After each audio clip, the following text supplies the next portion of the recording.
Kembalinya Raja Serigala. Bab 309 Chen Fan memutuskan untuk membantu. Sebidang tanah itu tidak boleh dibeli. Xiao Wenchang hanya mengucapkan satu kalimat, lalu menundukkan kepalanya tanpa ekspresi apapun. Chen Fan dan Xia Simo sangat terkejut, tetapi Lin Xiulan di sebelah mereka tidak tahan lagi dan berteriak, tidak bisa membelinya. Xiao Wenchang, mengapa kau begitu pengecut? Mengapa aku menikahi seorang pengecut sepertimu sejak awal? Apakah kamu masih berpikir kamu bisa memulai kembali pengembangan tanah itu? Apakah kamu masih berpikir kamu adalah bos Xia itu? Keluarga Xia tidak bisa lagi kembali ke kejayaannya yang dulu, jadi mengapa kamu tidak menyerah saja pada ide ini? Kali ini, Xiao Wenchang mengangkat kepalanya dengan tegas, menatap Lin Xiulan, dan berkata, tidak peduli apapun, sebidang tanah ini tidak boleh dibeli. Kamu. Lin Xiulan sangat marah, aku tidak bisa hidup seperti ini lagi. Kamu punya 3 juta. Dari mana kamu akan mendapatkan 3 juta? Xiao Wenchang, izinkan aku memberitahumu, jika kamu tidak punya uang, berhentilah bermimpi tentang impian besarmu. Hadapi kenyataan dan jadilah orang biasa. Meskipun kata-kata Lin Xiulan kasar, setiap kata-katanya benar. Dengan kekuatan keluarga Xia saat ini, mustahil untuk memulai kembali pengembangan tanah itu. Melepaskan beberapa hal dapat membuat Anda hidup lebih bahagia. Aku akan mencari cara. Xiao Wenchang berkata dengan tegas, singkatnya, keluarga Xia tidak boleh diizinkan menjual sebidang tanah itu. Tidak masuk akal. Lin Xiulan memalingkan mukanya, melipat tangannya, dan merasa marah. Xia Simo tidak tahu bagaimana memulainya sejenak. 3 juta bukanlah jumlah yang kecil baginya, meskipun produksi Dian yang tetap pada jalurnya dan semakin membaik. Tetapi dia benar-benar tidak punya cara untuk memintanya mengeluarkan 3 juta sekaligus. Pada saat yang sama, ia juga memiliki pinjaman sebesar 20 juta dari bank. Ayah, mengapa kita tidak membiarkan mereka menjual tanah itu? Chen Fan bertanya secara proaktif. Chen Fan tahu segalanya tentang keluarga Xia, tetapi dia tidak mengerti mengapa Xiao Wenchang begitu protektif terhadap tanah ini. Masalah apa saja yang tersembunyi di balik Teluk Dongjiao? Xiao Wenchang menatap Chen Fan dengan mata berbinar, lalu mengalihkan pandangannya, dan semuanya kembali normal. Keluarga Xia telah menginvestasikan 1 miliar aset di tanah Dongjiaowan. Dapat dikatakan bahwa itu adalah segalanya bagi keluarga Xia dan kunci kebangkitan keluarga Xia. Kakekmu menjadikan pengembangan Dongjiaowan sebagai misi hidupnya. Jika kita menjualnya sekarang, bagaimana kita bisa layak bagi leluhur keluarga Xia? Bagaimana kita bisa layak bagi kakekmu yang sudah meninggal? Kata Xiao Wenchang. Wah, Lin Xiulan tidak suka dengan apa yang didengarnya. Dia berbalik dan berteriak, bukan kami yang ingin menjual tanah ini. Melainkan ibumu dan kakak laki-lakimu beserta istrinya. Bukan kamu yang merasa bersalah kepada leluhur keluarga Xia dan ayah. Mengapa kamu begitu sedih? Chen Fan menatap Xiao Wenchang dengan serius. Dia berbohong. Kata-kata ini hanya dibuat-buat olehnya. Pasti ada rahasia yang dalam antara Dong Jiaowan dan keluarga Xia. Adapun apa rahasia ini, suatu hari nanti akan terungkap. Karena, ayah benar. Keluarga Xia telah menginvestasikan lebih dari 1 miliar dalam pengembangan Teluk Dongjiao. Jika dijual, itu akan menjadi kerugian besar. Selain itu, leluhur keluarga Xia dan kakek di surga tidak akan senang melihat ini. Chen Fan secara mengejutkan berbicara untuk Xiao Wenchang. Xia Simo yang ada di sampingnya terkejut. Apakah kedua orang ini gila? Lin Xiulan hampir melahap Chen Fan hidup-hidup. Dia menunjuk hidung Chen Fan dan berteriak, kamu gila. Aku pikir kalian semua gila. Jika kamu tidak membiarkan mereka menjualnya, apakah kamu akan membayar 3 juta? Apakah kamu punya 3 juta? Bu, aku akan mencari cara untuk mengatasi 3 juta itu. Kata Chen Fan. Ketika kata-kata ini diucapkan, semua orang tercengang. Terutama Xiao Wenchang, dia tidak pernah menyangka bahwa Chen Fan akan mendukungnya begitu banyak. Namun, dukungan juga bergantung pada kekuatan, dan Chen Fan sedikit sombong. Lin Xiulan tertawa lebih keras dan berkata, Chen Fan, apakah otakmu sudah terbakar? Apakah kamu tidak tahu berapa berat badanmu? Kalian memakan makanan kami dan menggunakan barang-barang kami, dan kalian masih ingin mengambil 3 juta. Apakah kalian gila, atau kalian hanya pura-pura gila? Chen Fan berkata dengan serius, ayah, aku mendukungmu dalam masalah ini. Aku akan memberikannya kepadamu sebelum tengah hari besok. Kamu dapat melakukan apapun yang kamu inginkan. Wajah Xiao Wenchang penuh dengan ketidakpercayaan. Dia berkata dengan kaget, Chen Fan, apakah kamu bercanda? Bagaimana mungkin? Chen Fan menepuk dadanya dan berkata, aku pasti akan memberimu 3 juta besok. Bah, gila. Lin Xiulan menatap Chen Fan tanpa berkata apa-apa dan berkata dengan marah, makanan ini tidak bisa dimakan. Wah. Lin Xiulan menutup pintu kamar, tidak ingin melihat orang gila ini lagi. Bab 310 Badai Asrama. Setelah makan malam, Chen Fan meminta nomor kartu kepada ayah mertuanya. Kemudian dia menelepon Wei Zeming, Presiden Bank Baihua. Awalnya, Chen Fan tidak mengenal Wei Zeming, Presiden Bank Baihua, tetapi jalan komersial itu menghasilkan terlalu banyak keuntungan. Qian Dejiang mengambil sebagian darinya untuk kamp pelatihan, tetapi kamp pelatihan tidak dapat menghabiskan begitu banyak uang. Qian Dejiang membuka rekening untuk Chen Fan di Bank Baihua dan menyetorkan 100 juta ke dalamnya pada bulan pertama. Untuk sementara waktu, kejadian itu membuat Bank Baihua khawatir. Presiden Bank Baihua pernah secara pribadi mengundang Chen Fan untuk makan malam, tetapi ditolak. Setelah itu, dia mencoba segala cara untuk mendekati Chen Fan. Sekarang, setelah menerima pesan Chen Fan, Wei Zeming sangat gembira hingga dia tidak bisa tidur. Saya segera membalas pesannya, yang terhormat Bapak Chen, ada yang bisa saya bantu. Chen Fan mengirim nomor kartu kepada Wei Zeming dan memintanya untuk mentransfer 3 juta ke kartu tersebut sebelum pukul 10 pagi berikutnya. Wei Zeming menjawab, Tuan Chen, sebagai tamu VIP terhormat bank kami, Bank Baihua dapat memenuhi kebutuhan Anda sekarang. Saya akan meminta seseorang menelepon sekarang juga. Chen Fan menghentikan Wei Zeming tepat waktu dan memintanya untuk bertarung lagi sebelum pukul 10 besok. Chen Fan tidak ingin mengungkapkan identitasnya. Lagi pula, dia baru saja berjanji untuk membayar 3 juta 30 menit yang lalu. Uangnya tiba dalam 30 menit, yang membuat ayah mertua dan ibu mertua saya takut. Untuk menghindari masalah yang tidak perlu, dia menolak usulan Wei Zeming tepat waktu. Chen Fan menghapus pesan tersebut dan kembali ke kamar. Xia Simo baru saja selesai mandi. Dengan rambut terurai dan mengenakan kacamata, dia bersandar di tempat tidur sambil membaca buku, terlihat sangat lembut dan penuh kasih sayang. Rambutnya basah, memperlihatkan wajahnya yang halus, lembut, dan cantik tanpa cacat celah. Piyama merah jambu itu menggambarkan bentuk tubuhnya yang anggun, dan wajahnya masih diwarnai rona malu-malu, seperti bunga persik merah jambu. Saat Chen Fan membuka pintu dan melihat Xia Simo, dia langsung merasakan gelombang panas di bagian belakang kepalanya. Segera setelah itu, suatu lokasi berdiri tegak bagaikan rebung yang menyembul melalui batu dan tanah setelah hujan, tetapi proses ini tidak lambat, melainkan terjadi 10 kali lebih cepat. Xia Simo mendongak, wajah halusnya memancarkan sedikit kilau, bibir merah, gigi putih, dan berbagai postur. Dia hendak berbicara ketika dia melihat pemandangan di depannya. Tepatnya, itu adalah lokasi tertentu Chen Fan. Karena Chen Fan mengenakan celana olahraga abu-abu, titik itu tampak seperti gunung sesaat. Tiba-tiba, wajah Xia Simo memerah seperti apel. Meskipun dia pernah melihat hal itu sebelumnya, dia telah merahasiakannya dari pria ini selama 5 tahun.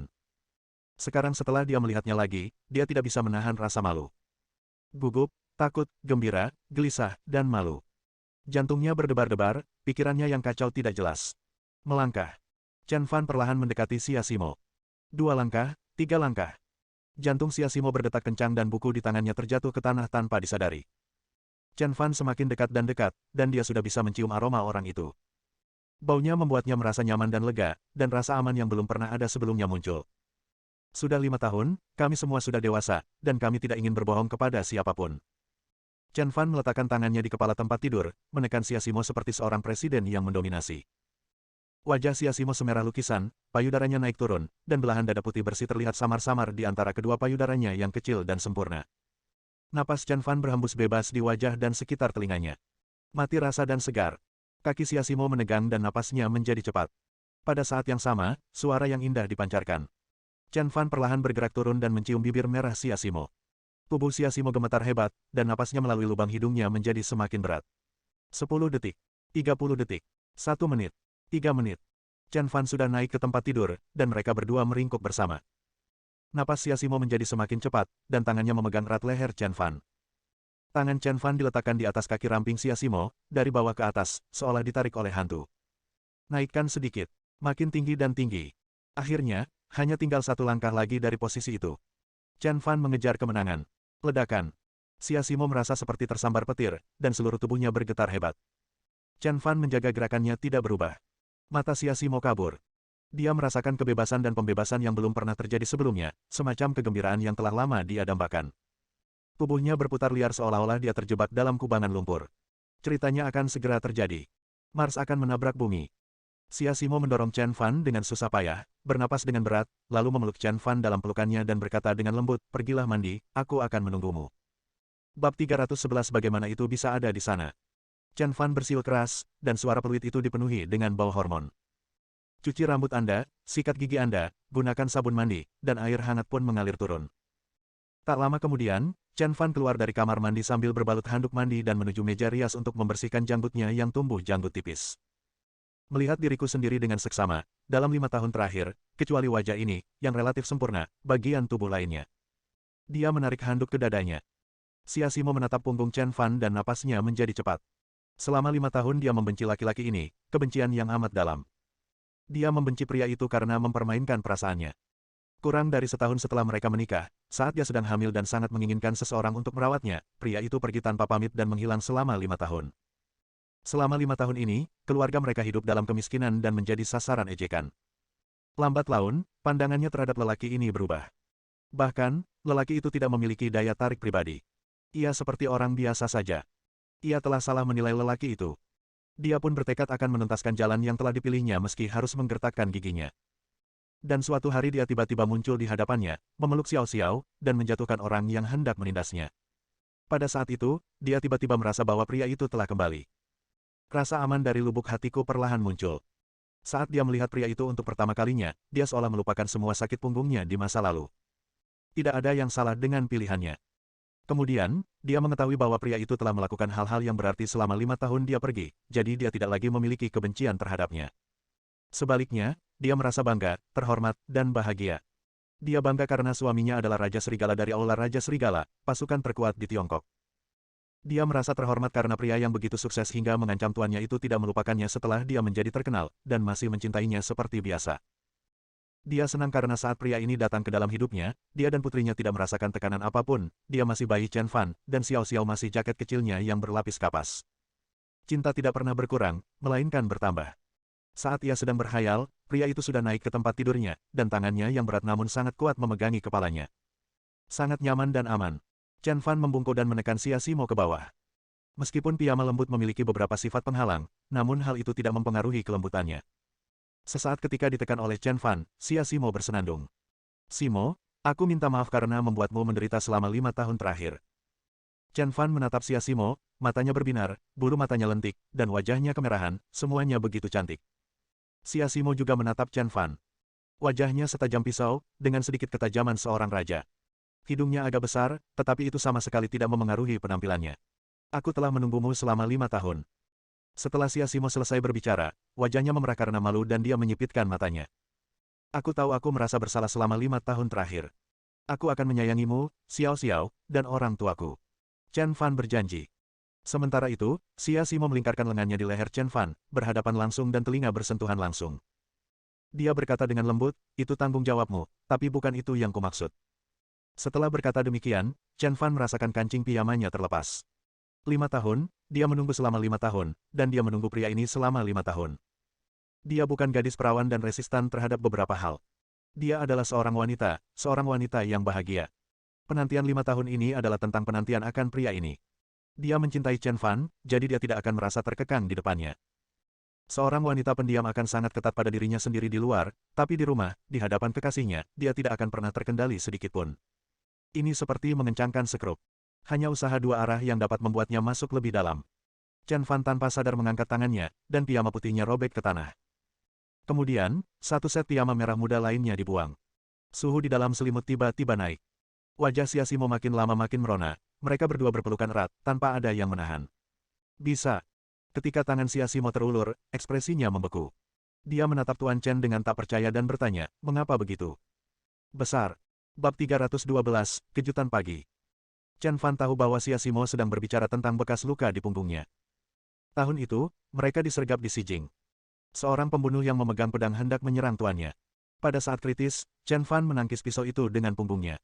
Tidak apa-apa, ini hanya benjolan dan memar yang kualami selama bertahun-tahun. Chen Fan menjawab dengan ringan. Bagi saudara-saudara Istana Raja Serigala, luka-luka ini tidak berarti apa-apa. Ada beberapa veteran di Aula Raja Serigala, beberapa di antaranya lengannya patah, dan beberapa di antaranya kakinya patah. Mereka adalah pahlawan sejati. Ada air mata di pelupuk mata Xia Simo. Dia terus membelai tubuh Chen Fan. Ada bekas luka yang menyengat di sekujur tubuhnya, seperti kayu bakar yang tidak rata. Setiap kali dia menyentuh bekas luka itu, jantungnya bergetar. Namun, saat tangannya bertumpu di dada Chen Fan, dia benar-benar tertegun, tangannya gemetar saat menyentuh dadanya, dan dia tampak sangat sedih. Menabrak. Air mata mengalir tanpa disadari. Dadamu, Xia Simo menatap Chen Fan dan bertanya. Karena bekas luka ini lebih besar dan lebih panjang daripada yang di belakang. Kehidupan macam apa yang dia alami dalam 5 tahun terakhir? Chen Fan tersenyum dan berkata, tidak apa-apa. Bukankah semuanya baik-baik saja sekarang? Xia Simo menatap Chen Fan dan bertanya, kamu harus memberitahuku apa yang sedang terjadi. Chen Fan menatap Xia Simo, lalu menatap bekas luka di dadanya. Tatapan mata Xia Simo tampak tegas. Chen Fan tidak bisa membujuk Siasimo, jadi dia harus berkata, apakah kamu ingat aku pernah memberitahumu bahwa aku meninggalkanmu karena aku diburu oleh keluarga Chen Utara? Siasimo mengangguk. Chen Fan tidak menyembunyikan masa lalunya darinya. Dia tahu bahwa dia adalah putra tertua keluarga Chen di utara. Terlebih lagi, kemudian Chen Fan mengaku padanya tentang meninggalkan keluarga Xia. Aku ingat saat aku pergi, itu adalah hari ulang tahunmu. Aku memesan kue dan menyiapkan meja yang penuh dengan makanan lezat untuk memberimu kejutan. Malam itu, kamu pergi keluar untuk mengambil kue dan kebetulan bertemu seseorang dari keluarga Chen di utara. Aku sempat bertengkar dengan orang itu, tapi sayangnya. Pada titik ini, Chen Fan menggelengkan kepalanya dan tersenyum pahit, kekuatanku memang terbatas. Orang yang datang adalah seorang pejuang dari keluarga Chen Utara. Kekuatan orang itu terlalu kuat, dan pisau di dadaku tertinggal saat itu. Tempat di mana aku dilahirkan dan dibesarkan adalah juga tempat yang paling menyakitiku. Chen Fan tersenyum pahit. Mata Siasimo sudah berkaca-kaca. Chen Fan, aku minta maaf karena telah bersalah padamu selama 5 tahun terakhir. Jadi, kamu pergi tanpa pamit karena keluarga Chen, tapi aku tidak memahamimu. Aku bisa bayangkan betapa kamu ingin pulang dan menemuiku saat kamu terluka, tapi kamu memilih pergi tanpa pamit demi melindungiku. Chen Fan menggaruk kepala Siasimo dan berkata, gadis bodoh, semuanya sudah berakhir. Sekarang sudah baik-baik saja. Siasimo memeluk Chen Fan dengan erat, dan air matanya membasahi dada Chen Fan. Mereka berdua hanya berpelukan seperti ini. Kemudian, Siasimo tertidur dengan lengannya di dada Chen Fan seperti seorang putri kecil.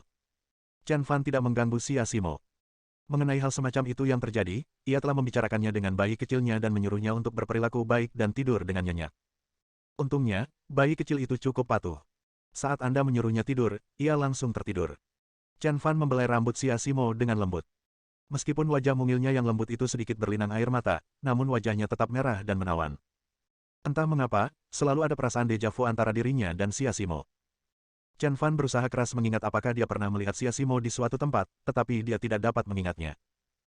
Kemudian, dia bergabung dengan Istana Raja Serigala, dan lelaki tua itu mengajarinya beberapa hal aneh, yang membuatnya memahami sebuah kebenaran, pernikahan diikat oleh seutas benang, dan mungkin keakrabannya dengan Siasimo berasal dari perjanjian yang dibuat di kehidupan sebelumnya. Chen Fan tidak banyak memikirkannya dan tertidur sambil memeluk Siasimo. Selamat malam. Keesokan harinya, Chen Fan sedang tidur nyenyak ketika tiba-tiba dia merasakan sesuatu memegang Optimus Prime miliknya. Chen Fan tiba-tiba terbangun, hanya untuk melihat Siasimo berbaring tengkurap dengan ekspresi penasaran di wajahnya. Dia memegang batang besi di tangannya, menaikkan dan menurunkannya. Tekniknya canggung, tetapi dia tampak sangat tertarik. Ini. Chen Fan tidak tahu bagaimana memulainya sejenak. Karena kamu tahu alasannya. Bersambung.